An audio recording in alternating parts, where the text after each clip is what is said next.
2023년 12월 6일 천안광성교회 수요예배 시작하겠습니다. 사랑과 은혜가 풍성하신 아버지 하나님, 12월에 첫 번째 수요예배를 드릴 수 있도록 인도해 주시니 감사합니다. 한 해 동안 우리에게 베풀어 주신 사랑을 잘 갈무리하여 새해 믿음의 길을 잘 준비하는 지혜로운 주의 자녀가 되게 하옵소서. 예수 그리스도의 이름으로 기원하옵나이다. 아멘. 찬송가 413장 찬양하겠습니다.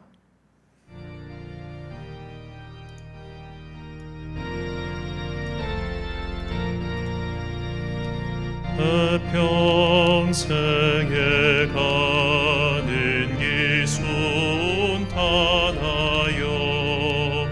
늘 찬찬한 강 같든지 큰 풍파로 무섭고 렵든지 나의 영혼은 늘 편하다.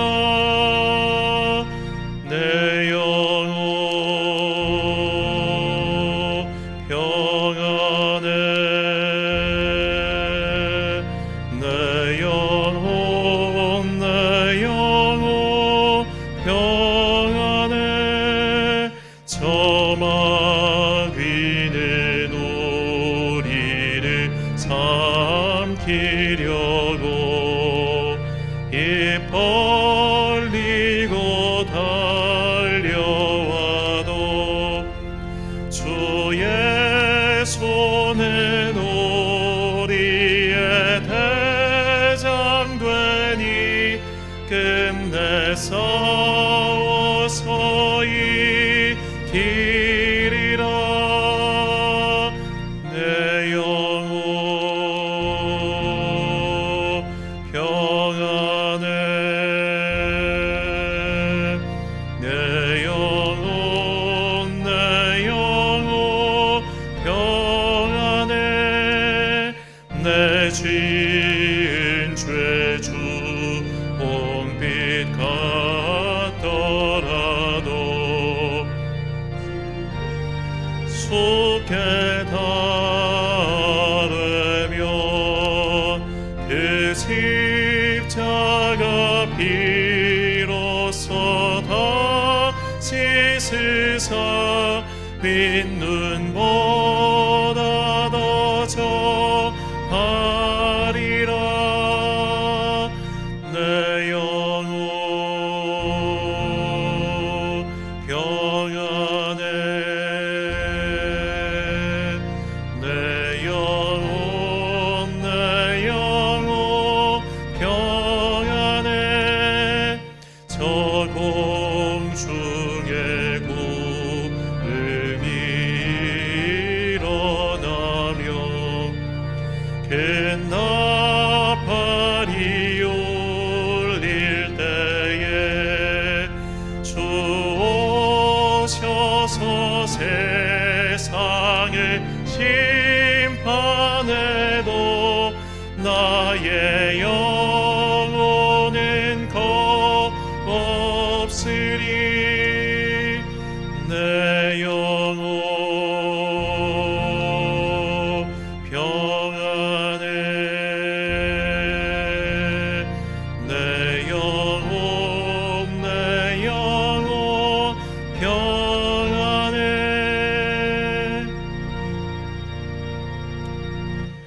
예배를 위하여 기도하겠습니다. 사랑과 은혜가 풍성하신 아버지 하나님, 이 찬송을 작곡한 스탠포드는 그의 자녀가 모두 죽은 그 바다 위에서 절규하는 가운데 하나님의 음성을 들었습니다. 주님의 사람들은 모두 다 이렇게 한 번씩 인생이 무너지는 경험 속에서도 은혜를 발견하고 내가 쓰러진 그 자리, 내가 무너진 그 자리에서 다시 일어섰습니다. 우리에게도 그 믿음을 내려 주옵소서. 그리하여 나의 삶이 나의 뜻대로 되지 않을 때, 나의 삶에 예기치 못한 환난이 다가올 때, 내가 평생 동안 공들여 쌓은 모든 것들이 완전히 무너져서 삶이 송두리째 뒤집어졌을 때도 이 믿음 포기하지 않고 주님의 은혜 붙잡고 그 자리에서 일어설 수 있는 믿음의 사람들 되게 하여 주옵소서. 이 믿음의 한 해를 다시 한번 주님 앞에 올려드립니다. 지금까지 지내오고 살아온 모든 순간순간들이 다 주님의 은혜 덕분이었음을 고백합니다. 주님의 은혜가 아니고선 그 위기를 넘어갈 수 없었습니다. 때로는 숨막힐 것 같은 고통 속에서도 주께서는 우리에게 손을 베풀어 주셨고, 때로는 무릎이 꺾이고 허리가 꺾여서 다시는 일어설 수 없을 것 같은 순간에도 주님께서는 우리와 함께 계셨습니다. 내가 나의 힘으로 내 인생을 개척해 나간 것이 아니라 주님께서 동행하여 여기까지 이른 것이오니 지금까지 함께 하신 주의 은혜 감사하며 앞으로도 함께 하실 주의 은혜를 갈구하게 하여 주옵소서. 그래야 나의 인생이 세상 사람들이 볼 때 성공과 실패로 가늠할 것이 아니라 하나님과 동행하였는가 그렇지 않았는가로 주님 앞에 서서 마침내 주님의 평가를 받고 주님께 승리의 면류관을 받는 당신의 자녀들 되게 하여 주옵소서. 이 믿음의 고백과 간구가 평생 우리에게 떠나지 않기 위하여 우리는 오늘도 일주일의 중간 수요일에 함께 모여 주께 예배를 드립니다. 이 예배의 시간이 우리의 삶을 주님께로 좌표 고정시켜준다는 것을 항상 잊지 않고, 그렇게 나의 인생이 힘들 때나 즐거울 때나 괴로울 때나 평안할 때나 언제나 나의 삶의 중심에 예배를 두고 삶을 회복해 나아가는 주의 거룩한 자녀들 되게 하여 주옵소서. 이제 주님의 말씀을 듣습니다. 이 말씀이 험한 세상 살아가는 우리에게 진리의 등대가 되기를 간절히 소망하오며, 이 모든 말씀 우리 구주 예수 그리스도의 이름으로 기도드립니다. 아멘. 오늘 우리에게 주신 하나님의 말씀 요한일서 4장 9절부터 12절까지 말씀입니다. 요한일서 4장 9절부터 12절까지의 말씀, 저와 함께 한 절씩 교독하시겠습니다. 하나님의 사랑이 우리에게 이렇게 나타난 바 되었으니 하나님이 자기의 독생자를 세상에 보내심은 그로 말미암아 우리를 살리려 하심이라. 사랑은 여기 있으니 우리가 하나님을 사랑한 것이 아니요 하나님이 우리를 사랑하사 우리 죄를 속하기 위하여 화목 제물로 그 아들을 보내셨음이라. 사랑하는 자들아, 하나님이 이같이 우리를 사랑하셨은즉 우리도 서로 사랑하는 것이 마땅하도다. 어느 때나 하나님을 본 사람이 없으되 만일 우리가 서로 사랑하면 하나님이 우리 안에 거하시고 그의 사랑이 우리 안에 온전히 이루어지느니라. 아멘. 아프냐? 나도 아프다 라는 제목으로 하나님의 말씀 선포하겠습니다. 이 제목 읽으면 제가 웃은 게 이게 드라마의 명대사이기 때문이죠. 아프냐? 나도 아프다. 옛날에 있었던 드라마 다모의 대사인데, 자, 아픔의 문제, 고통의 문제, 이 고통의 문제에 관해서 쓴 참 기독교의 이제 고전이 있습니다. 이 C.S. 루이스가 쓴 고통의 문제라는 책이에요. 저는 항상 책을 읽고 나면 이 책 뒤쪽에 제가 언제 책을 다 읽었는지 이렇게 메모하는 습관이 있는데, 제가 이 책을 읽은 게 2002년 1월 1일입니다. 그러니까 지금부터 한 21년 전에 파릇파릇한 대학생 시절이죠. 이 책을 읽었죠. 그리고 이제 20년 만에 다시 이 책을 읽었습니다. 자, 20년 만에 다시 읽은 이 책에 대한 감상은 옛날과 크게 다르지 않은 것 같습니다. 도대체 뭔 말을 하고 싶었던 걸까, 이 사람은? 그 생각이 제일 먼저 드는 책이에요. 이유는 여러 가지가 있을 것 같아요. 일단은 이게 지금 제가 갖고 있는 거는 이 크리스찬 서적이라는 데서 나온 구판입니다. 근데 보면 이 홍성서에서 나온 이 고통의 문제라는 책이 또 있어요. 이게 이제 판권을 사서 새로 한 건데 이 책이 훨씬 많이 팔렸습니다. 그러니까 제가 이 홍성사 책은 보지는 못했는데 아마도 편집이 훨씬 좋을 것 같아요. 그러니까 이 구판만 읽으면, 이 C.S. 루이스 선집이라는 책인데 이 구판만 읽으면 저자가 도대체 무슨 말을 하고 싶은 건지 명확하게 이해하기가 좀 어렵습니다.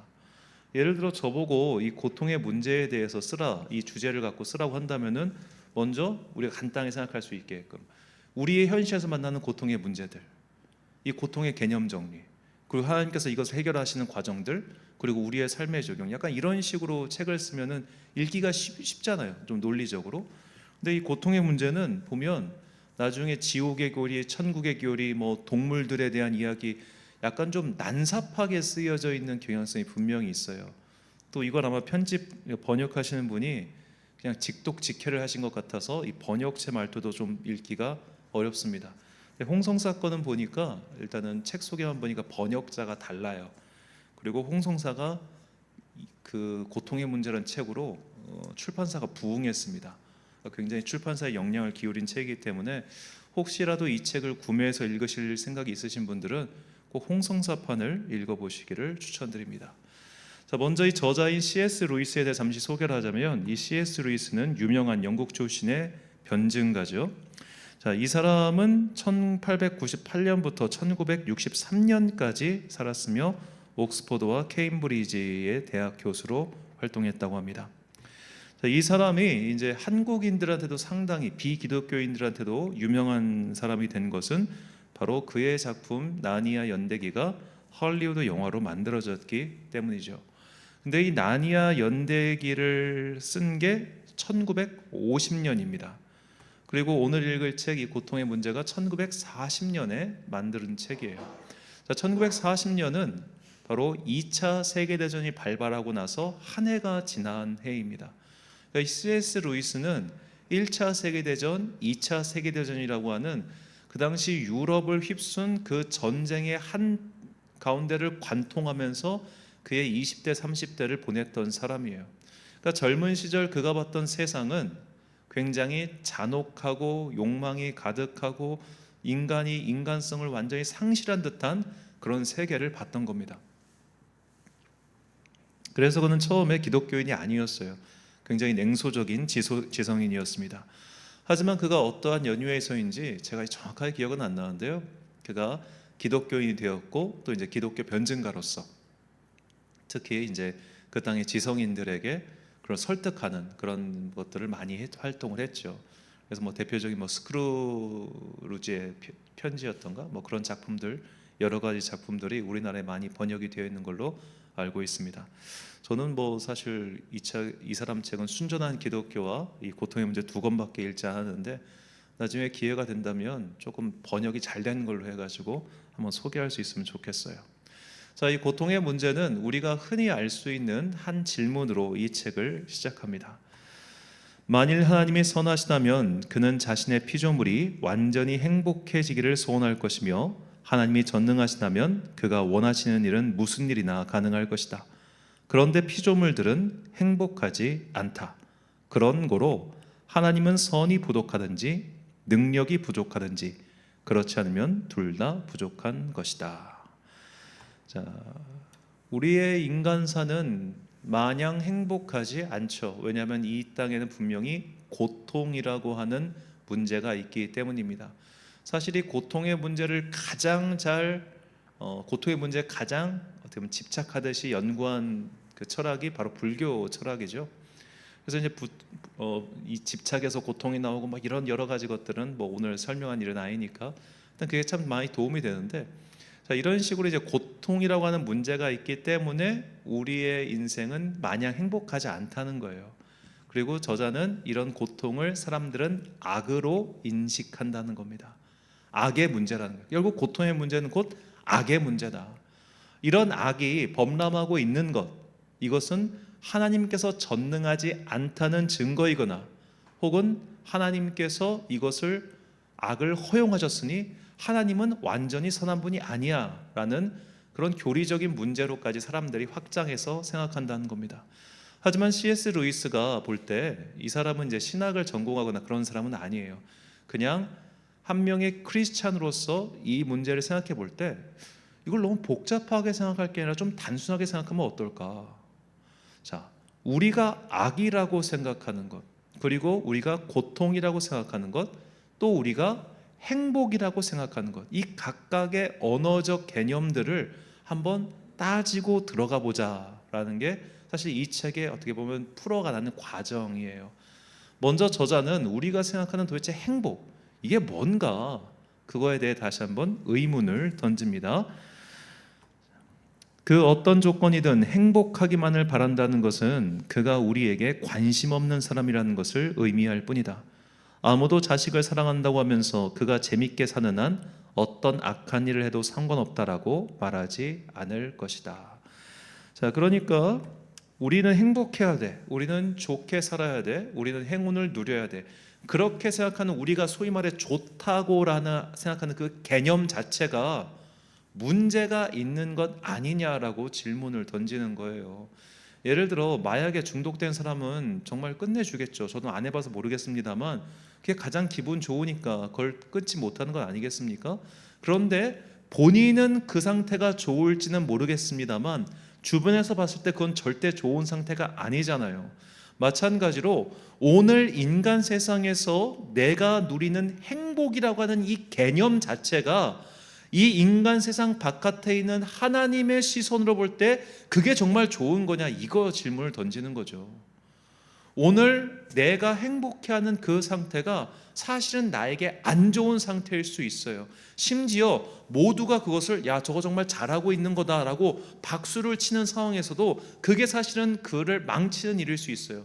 대표적으로 운동 중독에 빠진 사람들이 있습니다. 요즘 이제 우리나라 사회는 진짜 운동을 굉장히 권장하고 막 몸짱을 다 원하는 시대 아니에요?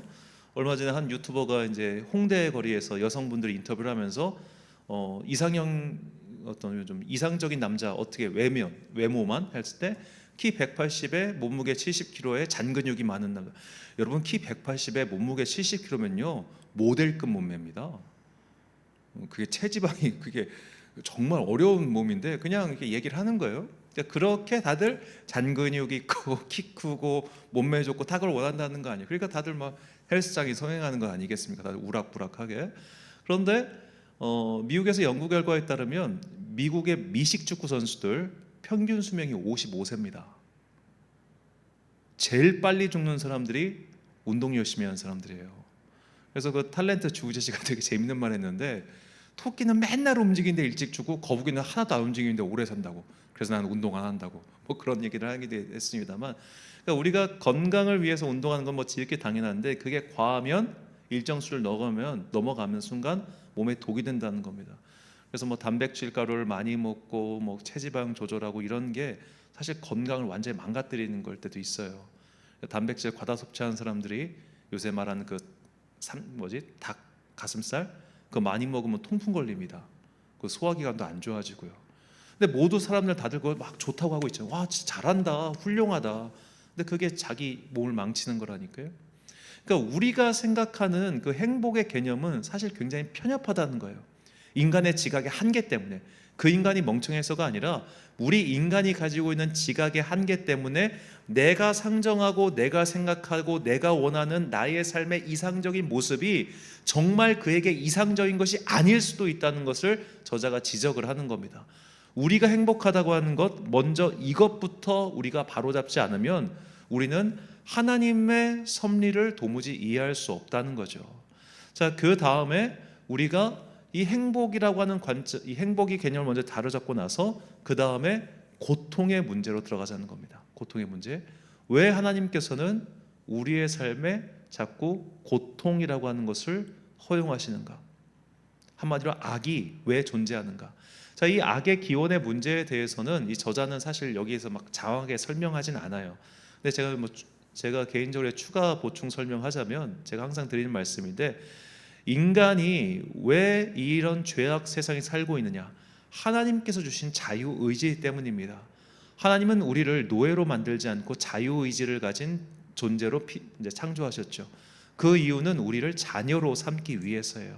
자녀가 부모를 사랑하는 것이 의무입니까? 아니죠. 그 자녀가 자발적으로 부모를 사랑하는 것이 가장 선한 관계 아니겠어요? 내가 너 낳았으니까 넌 나 무조건 사랑하고 딸하고 내 종처럼 살아야 돼. 그런 부모라고 생각하면 어느 자식이 그런 부모를 좋아하겠습니까? 하나님은 우리에게 그런 걸 원하시는 분이 아니라는 거예요. 우리가 자유의지를 가지고 먼저 그분이 사랑하신 그 사랑을 깨닫고 나 또한 그분의 사랑에 응답하는 삶을 살기를 원하시기 때문에 우리에게 자유의지를 주신 겁니다. 그 자유의지는 심지어 하나님을 택하지 않을, 하나님을 사랑하지 않을 자유까지 주신 거예요. 진정한 자유의 뿌리 위에서만 아름다운 사랑의 열매가 맺힌다는 것을 주님께서 당연히 알고 계셨기 때문에 우리에게 자유의지를 주신 겁니다. 그 자유의지가 하나님을 택하지 않는 방향으로 갔어요. 그 결과 이 세상이 왜곡되기 시작했고 고통의 문제가 생겼고 악이 범람하는 세계가 된 겁니다. 그러니까 우리는 이미 이 죄와 악의 대기권 안에 살고 있는 거예요. 죄와 악의 대기권 안에 살고 있어요. 그래서 우리는 태어나는 순간부터 그 죄와 악의 공기를 들이마시면서 이미 죄인으로서 살게 되는 거죠.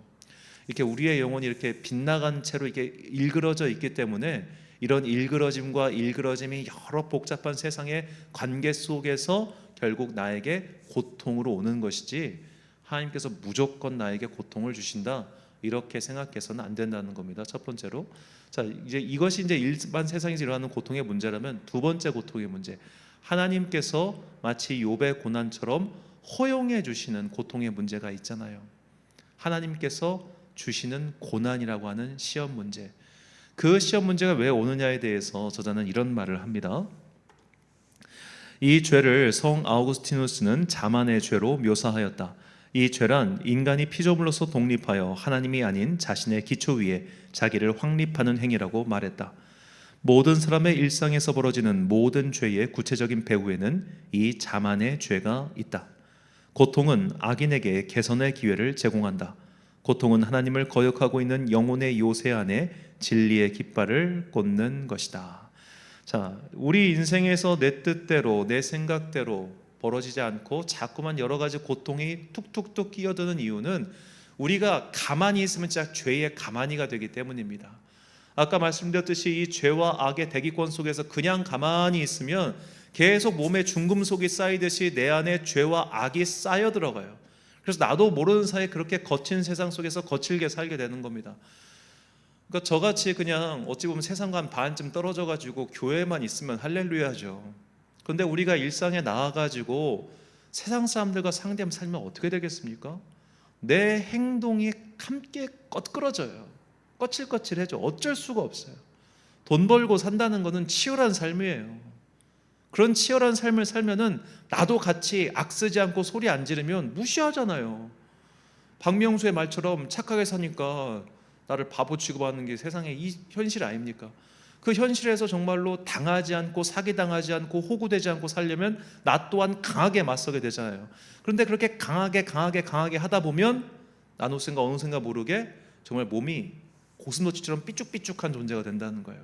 하나님께서는 우리가 그런 삐쭉삐쭉한 존재가 되지 않기 위해서 때론 시련과 환난과 고통의 문제를 주신다는 겁니다. 그래야만 우리가 개선의 여지가 생기기 때문이에요. 그래서 저자는 이 중간에 재미있는 비유를 드는데, 왜 예수님께서 바리새인이 아니라 세리와 그리고 이제 성매매 여인들, 그들을 더 우대하셨는가? 세리와 성매매 여인들은 자기의 상태가 잘못되어 있다는 걸 그래도 자각할 수 있는 사람들이었어요. 자각할 수 있다는 건 개선의 여지가 있다는 건데, 제일 힘든 사람은 내가 지금 잘못된 길을 가고 있다는 것조차 자각하지 못하는 사람들이 진짜 큰 문제라는 거죠. 그러니까 우리가 사실 신앙생활하면서 사람들은 되게 단순해요. 되게 단순하고 직관적이야. 그러니까 대중은 다 그래요. 그래서 모두가 생각하는 저거 나쁜 짓이야 라고 생각하는 그 문제에 있어서는 다들 막 칼 던지고 창 던지고 막 이럽니다.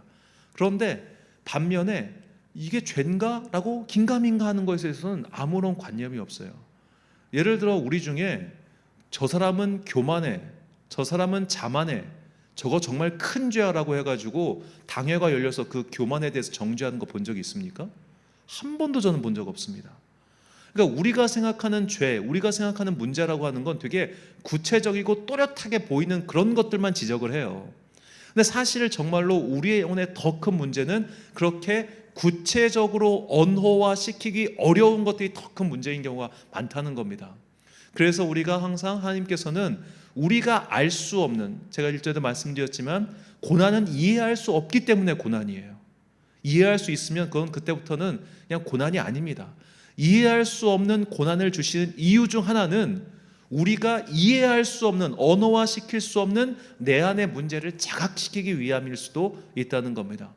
고통을 마냥 나쁘고 악한 것을 볼 게 아니라 우리의 영혼을 치유시키기 위한 일종의 좀 수술대 같다, 그렇게 생각하시면 좋겠다. 이게 저자의 말이죠. 자, 저자는 다시 이렇게 말합니다. 하나님이 인간을 적당히 행복할 수 있을 것 같은 유흥지에 내버려 두시는 한 우리는 결코 하나님 안에서 행복을 찾으려 하지 않는다. 우리 생명이 즐겁고 유쾌한 동안에는 결코 생명을 하나님께 드리려 하지 않는다. 인간들의 물질적 번영과 그 가족의 행복이 결코 하나님의 축복의 전부가 아니고 이 모든 일시적인 행복은 종말에는 다 사라질 것이며 우리가 만일 하나님을 알지 못하면 파산한다는 사실을 믿게 하도록 고통의 문제를 주신 것이다.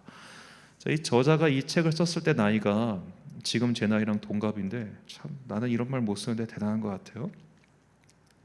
자, 우리가 행복한 한, 그러니까 이 땅에서 누릴 게 많고 이 땅에서 모든 게 평안한데 왜 천국을 바라보겠습니까?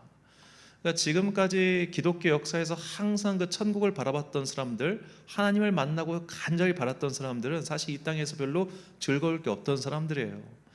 예를 들어 성 프란체스코처럼 정말로 예수님을 사랑하기에 모든 것을 버리고 주님만 따르겠다고, 예수님만 사랑하겠다고 내 삶을 바친 사람들이 있어요. 그러니까 그 사람은 알고 있었던 거예요. 물질이 많고 살만하고 평안하면 하나님을 사랑하지 않는다는 걸 안 거예요. 그래서 그거 다 버렸어요. 그런데 웃긴 게 뭐 나중에 한번 기회가 되면 또 이제 성 프란체스코 수도에 대해서 말씀을 드리고 싶은데, 이 프란체스코 수도의 역사가 되게 재밌어요. 이 프란체스코 수도회가 만든 대학이 서강대입니다. 죄송합니다. 그 예수회인데 좀 다르죠. 그럼 프란치스 요엘라 거고. 일단 이 성 프란체스코가 작은 형제 수도회라는 걸 만들었어요. 그리고 청빈과 구걸의 삶을 살기로 결정해요. 청빈과 구걸, 이게 핵심이었습니다. 그런데 그에 들어온 공동체 그 가운데 어떤 사람이 있었냐면 되게 설교를 잘하는 사람이 있었어요. 엄청 똑똑했어요. 그러니까 이 사람이 우리 수도회가 더 발전하기 위해서는 좀 신학을 공부했으면 좋겠습니다, 이렇게 얘기를 한 거예요. 근데 그 당시에 신학을 공부하려면 돈이 필요했어요. 이것 때문에 일단 수도원 안에, 이 형제회 안에 갈등이 생깁니다. 우리가 그래도 하나님의 말씀을 더 열심히 공부하는 게 필요하지 않을까라는 파가 있었고, 성 프란체스코는 야, 그것보다 중요한 거는 청빈과 구걸의 삶을 계속 유지함으로써 순수하게 하나님을 사랑하는 거야. 그 공부하는 거 그렇게 그거 아니야 했는데 프란체스코가 졌어요. 밀린 거예요. 그래서 그때부터 정통 신학자들이 그쪽에 많아지기 시작합니다. 설교자가 많아집니다. 설교자가 많아지고 정통 신학자가 많아지니까 어떤 일이 벌어지느냐, 많은 사람들이 그들을 추종하기 시작해요. 이거 좋을 것 같죠? 그런데 많은 사람이 추종하기 시작하니까 거기에 돈이 몰리기 시작합니다. 그래서 작은 형제 수도회가 돈이 엄청나게 많아졌어요. 그래서 프란체스코가 죽고 나서부터 이 프란체스코 수도회가 두 파로 나뉘어 싸우게 됩니다. 한쪽은 청빈파, 우리 수도회의 원래 정신이 청빈과 구걸이니까 이거 지켜야 된다. 한쪽은 부유파, 아니야, 공부하려면 돈이 필요해. 무지한 백성들을 선도하려면 신학 공부를 해야 돼. 설교자를 키워야 돼. 그러기 위해선 돈이 필요해. 누가 이겼을까요? 후자가 이겼습니다. 후자가 이겼어요. 이 과정을 잘 그린 소설이 움베르토 에코의 장미의 이름입니다. 그 상하권 나오는데 되게 재밌어요. 영화로도 만들어졌고. 자, 이런 식으로 이게 사람이 참 재밌어요. 무언가 많아지고 뭔가가 좋아지면 하나님을 더 섬길 것 같은데 안 그래요. 안 그래요. 이건 역사가 증명하고 인류가 증명해요. 교회가 가난할 때, 교회가 아무것도 없을 때 하나님만 바라봤지, 교회가 부유해지고 교회가 건물이 생기고 교회가 사람이 많아지니까 그 다음부터 뭐합니까? 사업하잖아요. 왜? 건물을 유지하고 조직을 유지하려면 사업을 해야 되니까. 그러니까 이제는 뭐 정말 솔직한 말입니다만 300명 이상의 교회를 운영하려면 목회자에게 필요한 건 영성이 아니라 경영 능력이에요. 조직을 굴려야 되니까. 안 그러면, 그러니까 예를 들어 저 같은 사람한테 300명을 맡긴다? 교회 무너질 겁니다. 경영 능력이 없어서. 경영 능력이 필요한 거예요. 그다음부터는 조직 능력. 그래서 저도 이제 목회학 강의 받을 때 그런 말씀하셨어요. 그 교수님이, 너 사업적 경영, 수업 사람들한테 사업적인 수완이 있는 사람은 설교 못해도 1000명 목회할 수 있다고.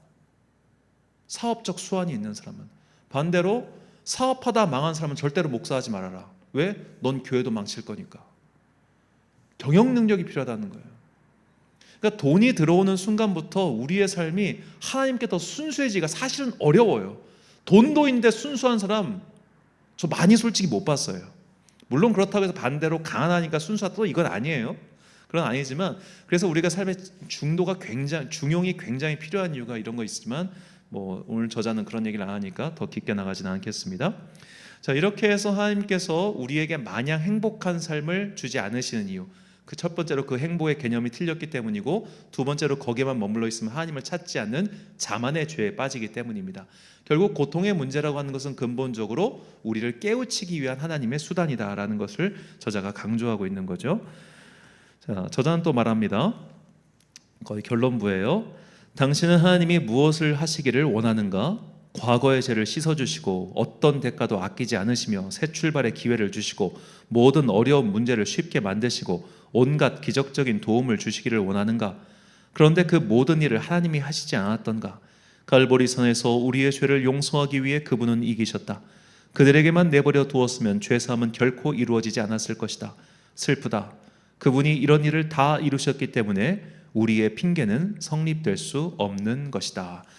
저자의 강조점은 결국 예수 그리스도의 성육신 그리고 십자가의 사건이야말로 우리를 향한 하나님의 사랑을 가장 명확하게 보여주셨고, 이것이 알파와 오메가고 이것이 완성이라는 거예요.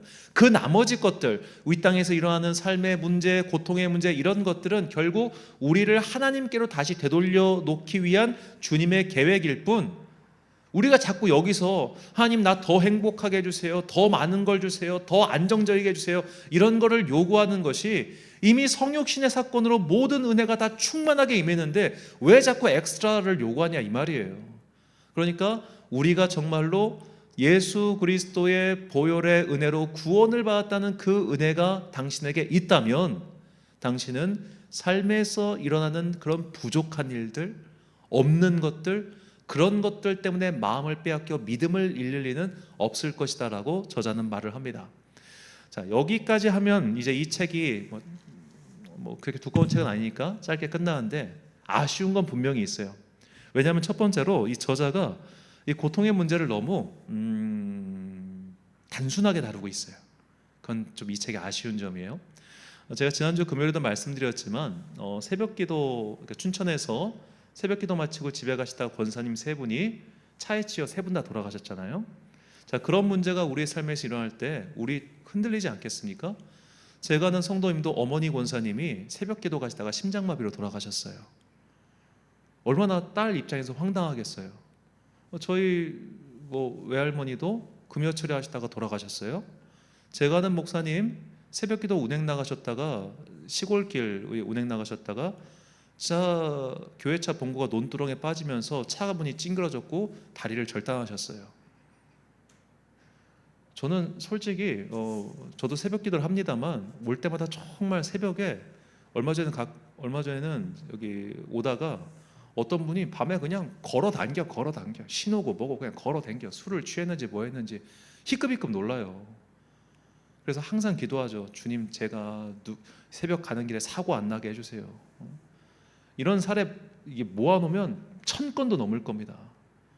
자, 그런 것만 보면 우리 믿음은 흔들려요. 이게 뭐지? 왜 새벽기도 나가다가 이런 일들이 발생하지?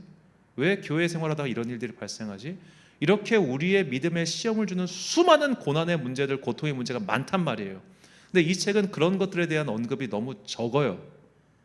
그래서 이게 좀 아쉬워요. 시간 관계상 그런 것들에 대해서 제가 더 깊게 말씀을 못 드릴 것 같은데요. 자, 일단 이 책의 결론은 결국 이제 우리의 삶에 일어나는 고통의 문제, 이것은 성육신하신 예수 그리스도의 사랑과 은혜로서 모두 어찌 보면 해석이 가능하다. 이게 결론이라고 볼 수 있습니다. 그래서 오늘 본문 말씀이 그 결론을 보충해 주죠. 본문 9절과 10절 말씀. 하나님의 사랑이 우리에게 이렇게 나타난 바 되었으니 하나님이 자기의 독생자를 세상에 보내심은 그로 말미암아 우리를 살리려 하심이라. 사랑은 여기 있으니 우리가 하나님을 사랑한 것이 아니요 하나님이 우리를 사랑하사 우리 죄를 속하기 위하여 화목제물로 그 아들을 보내셨습니다. 아멘. 자, 하나님께서 자기의 독생자를 이 땅에 보내셔서 우리를 이미 살려 놓으셨어요.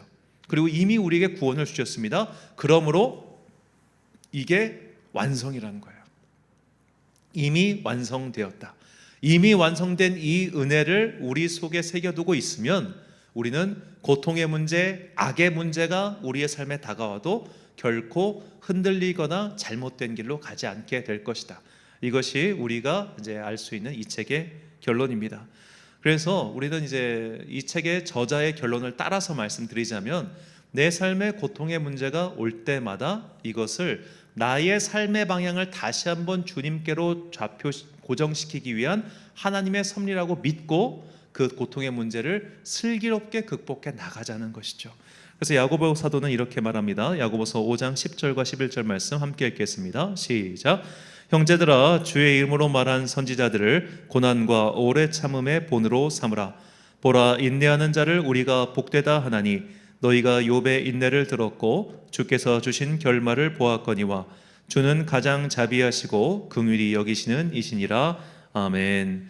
사랑하는 천안광성교회 성도 여러분, 그리고 이 예배를 함께 드리고 계신 귀한 주님의 자녀 여러분, 우리의 인생에는 반드시 고통이 있습니다. 고통이 없으면, 또 고난이 없으면, 시험이 없으면 로마서의 말씀대로 그는 사생자요 하나님의 자녀가 아닌 것이죠. 우리는 가만히 있으면 죄의 와류에 휩쓸려 들어가서 이 세상에서 바른 삶을 고정시킬 수가 없습니다. 그렇기 때문에 때론 주님께서는 내 뜻대로 되지 않는 여러 삶의 난관을 만나게 하심으로써, 혹은 그것을 허용하심으로써 우리가 항상 주님을 의지하고 살아가게끔 만드신 것이죠. 이렇게 이미 성육신하신 예수 그리스도와 십자가의 사건 속에서 완전한 사랑을 이루어 놓으신 그 하나님의 사랑을 믿고, 그 이미 완전하고 이미 충분하니 그 나머지 부족하다고 느끼는 것들을 이미 완전한 그 사랑으로 채우시기 바랍니다. 내 안에 그 구원의 사랑, 은혜의 충만함이 있을 때 우리는 우리의 현실의 삶 속에서 일어나는 여러 가지 부족하고 아프고 힘든 일이 올 때마다 오히려 이 완전한 사랑을 의지하여 나머지 것들을 극복해 나갈 수 있을 겁니다. 그리스도의 그 성육신의 사랑, 그리고 십자가의 은혜를 다시 한번 내 영혼에 새기고 내 삶에서 일어나는 여러 가지 고통과 부족과 아픔의 문제를 슬기롭게 극복해 나아가는 여러분과 제가 되시길 주님의 이름으로 축원합니다. 기도하겠습니다. 사랑과 은혜가 풍성하신 아버지 하나님, 이 땅의 고통은 주님께서 만드신 것이 아니라 우리의 잘못된 행실의 결과물일 뿐입니다. 우리는 때로는 그 고통의 원인을 주님께로 돌리며 주님을 원망할 때가 참 많습니다. 우리의 삶에 그런 어리석음이 다시 반복되지 않게 하시고 예수 그리스도의 십자가의 은혜가 이미 완전하고 충분하다는 것을 깨닫고 그 충분한 구원의 은혜를 누리며 내 삶에서 일어나는 여러 가지 아픔들을 슬기롭게 견디게 하여 주옵소서. 완성된 사랑이 이미 여기 있으니 그 완성된 사랑 붙잡고 내 삶의 부족한 것들을 잘 채워가기를 간절히 소망하오며 이 모든 말씀 우리 구주 예수 그리스도의 이름으로 기도드립니다. 아멘. 찬송가 342장 찬양하겠습니다.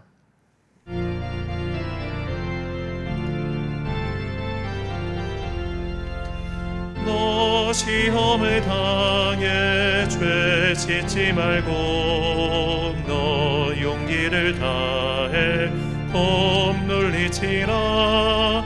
너 시험을 이겨 새 힘을 얻고 주 예수를 믿어 늘 승리하라. 힘과 그의 위로를 빌라. 주님 내 편에 서서 항상 도우시리. 내 친구를 삼가 잘 선택하고 너행을 삼가 늘 조심하라. 너 열심을 다해 늘 충성하고 온 정성을 다해 주 봉사하라. 우리 구주의 힘과 그의 위로를 빌라. 주님 내 편에 서서 항상 도우시리. 자는 상 받으리니 너 낙심치 말고 늘 전진하라. 내 구세주 예수 힘 주시리니 주 예수를 믿어 늘 승리하라. 우리 구주의 힘과 그의 위로를 빌라. 주님 내 편에 서서 항상 도우시리. 주기 도문하심으로 수요일 예배 마치겠습니다. 하늘에 계신 우리 아버지, 아버지의 이름을 거룩하게 하시며 아버지의 나라가 오게 하시며 아버지의 뜻이 하늘에서와 같이 땅에서도 이루어지게 하소서. 오늘 우리에게 일용할 양식을 주시고 우리가 우리에게 잘못한 사람을 용서하여 준 것 같이 우리의 죄를 용서하여 주시고 우리를 시험에 빠지지 않게 하시고 악에서 구하소서. 나라와 권능과 영광이 영원히 아버지의 것입니다. 아멘.